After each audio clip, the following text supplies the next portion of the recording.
I would buy an ETF simply because of the fact that it pays dividends. Well, some do, because some contain stocks which are dividend paying.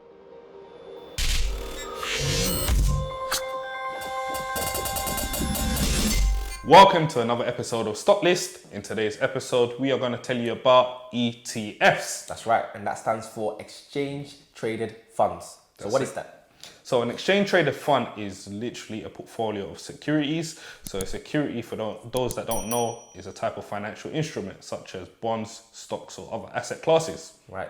So now we'll take you through the 4 characteristics of an ETF. Characteristic number 1, an ETF is able to track the underlying value of an asset, such as bonds, stocks, and commodities. An ETF can be a collection of stocks or assets from a specific industry. For example, Arkk Innovation ETF, headed by Cathie Wood, is a very tech-heavy ETF. The average return of ETFs is 10%. Obviously, give or take. An example of an ETF that has exceeded that 10% is Arkk Innovation ETF. That's gone up by 62% in the past year and 500% in the past 5 years. So you can see the benefits of owning an ETF, or putting your money into an ETF, should I say. So sticking with point number 3, if you're looking for an ETF for yourself, there are other examples such as Invesco, iShares, and Vanguard. And to be honest, many more out there. Loads. And for those that are looking for ETFs to invest in, literally a simple Google of the words best ETFs to invest in 2021 will come up with several ETFs, and obviously it's up to you to now decide what sector you would like to invest in and put your money into.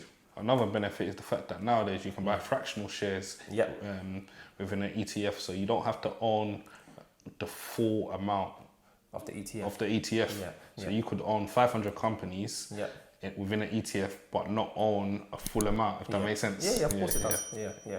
You can get a piece of the pie. That's it. Piece of many pies within one piece of a pie. That's a better way to explain it. That's it. The 4th characteristic of an ETF is the fact that it can be bought and sold all day long. What the hell do you mean by that, bro? So, just like a stock, you can actually buy and sell shares of an ETF on the stock market. And the benefit of that is you don't actually have to worry about researching lots of different stocks. The work is done for you and it's all been put into the ETF. You just buy the ETF or sell the ETF. Mike, why would you buy an ETF over something else? So, I like to save time. So an ETF will save you the time and the hassle when it comes down to the research.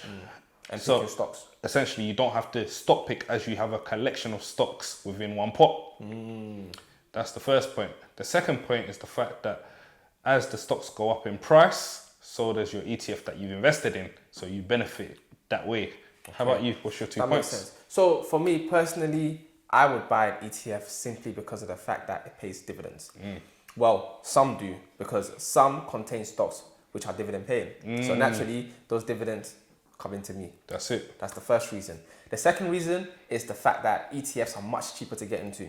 Just like the stock market, you can just buy fractional shares of an ETF. Whereas if I wanted to get into something like a mutual fund, there would be a minimum buy-in of maybe 100 million.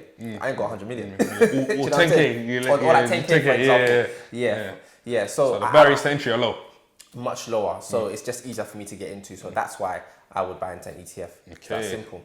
So this episode, we've given you a lot of information. We hope you've now made up your mind whether or not you want to decide to invest in an ETF. Please tell your mum, your sister, your auntie, your cousin, your dog, your cat to like, subscribe, and hit that notification bell, because obviously we know you want more episodes. That's it. So see you on the next one.